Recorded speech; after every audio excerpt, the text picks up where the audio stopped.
What's up, guys? This is Negative coming at you with a quick video to showcase the Smashbox. This is what it is. It is a 23 button controller, a box style controller with some buttons, some switches, and a couple other hidden goodies along the way.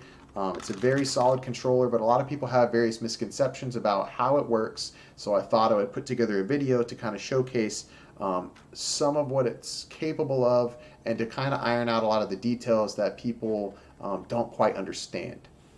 So first we've got our up, down, left, and right controls, and these are not the same as you would expect on a GameCube controller. These give you digital button presses. So each of these buttons, it is the full amount of tilt in each direction or in the diagonals, right? So you can customize your box with whatever layout that you want, right?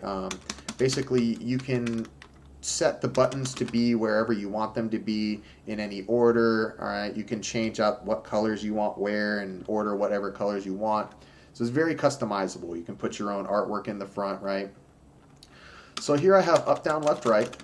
And the thing is, this right here and this right here are my tilt buttons. And for tilts, if you hold tilt, now you're only getting a partial tilt in the X and Y directions, and you can fine tune, how much tilt it has in the vertical and how much tilt it has in the sides. And up and down also, you can specify different amounts of tilt for the up direction or the down direction. So what people don't really get, like for example, Leffen went out there and said that if you dash all the way across FD, that when you fall off the edge and fall all the way off the bottom of the screen into the blast zone, that someone who's on a digital 1.0 input, their dash is slightly faster, so they will actually die off the blast zone 1 frame sooner than another, just a regular controller user who didn't get the digital 1.0 press. Now that's actually inaccurate. So what they don't, what he doesn't understand is that the digital press on the box actually is 500% dash speed. So you can actually cover all of FD in about 1 frame. Now, if you don't want to use these bad boys, that's fine. On the side here, we've got the nunchuck port. Now, I don't recommend that you use the nunchuck with the Smashbox, basically because if you use the nunchuck with the Smashbox, you're missing out on a lot of key features that exist. So Debs, the guy who actually programmed all the software for the Smashbox, he basically just uses this port as a means of shilling merchandise. So everyone on the Discord was, just raising hell trying to get, plugins for this slot that have cup holders. But, it's 2019, man. They got straws that have these USB type attachments. Now you plug it in here. Now you crack this bitch open, right? Inside there is a harness that has 3 nozzles which you can attach jumbo-sized Capri Suns. Now, by default, it has the Pacific Cooler, Fruit Punch, and Strawberry Kiwi. And I know not everyone's a fan of the Strawberry Kiwi, but you can fine-tune your order before they send it out, all right? You're not stuck with that. So, get your brain juice going right there in the middle of the match.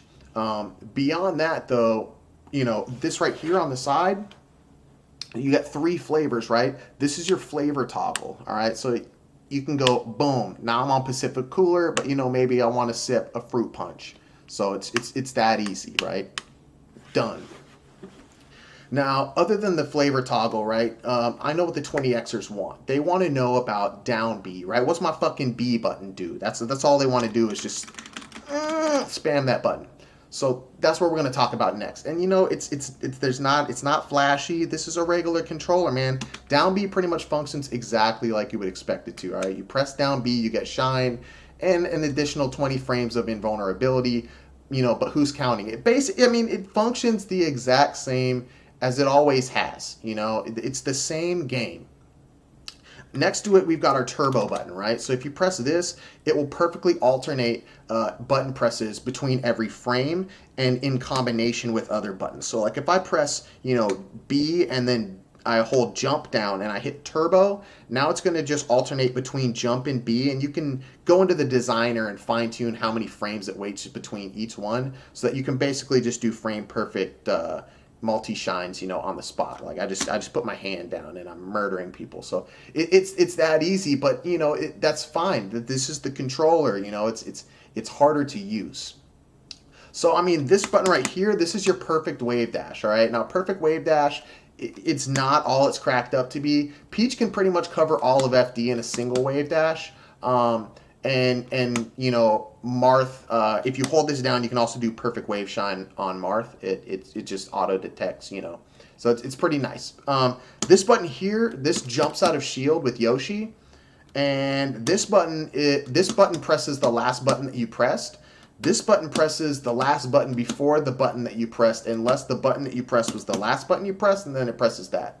All right, and then this button makes the opponent disappear off the blast zone. This button will flush the toilet over Bluetooth in case you're playing in the bathroom. This button right here, if you press this button orders pizza to your doorstep. Oh shit. Yeah, wait, one sec. Let me get this. Yo. Hello? Yeah, what's up? Oh, you're right outside? Oh, sick. All right, yeah. No. Yeah, I ordered a pizza. Uh-huh. Yeah, well, I'm kind of busy right now, so if you could just leave it on the doorstep and get the hell out of here. All right, Johnny. Yeah, thanks. Bye. Anyways, let's get back to it. So the rest of these buttons, you know, there's a few buttons left. This one here, this is your grab button. It pretty much lets Marth grab from all the way across FD. Like I said, it's the same game, right? Controller's not changing anything. And then the rest of the buttons, these are just to make the Crimson Blur pissed off. You know, every time he hears the slap of a Sanwa, it pretty much makes his asshole sweat tears. So that's it, guys. You know, it's the same old controller.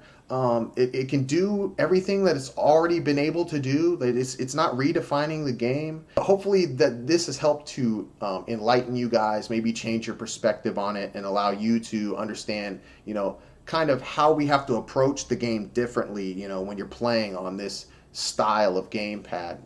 So hopefully you enjoyed the video, and you're wiser for it. See you in the future, guys. Peace.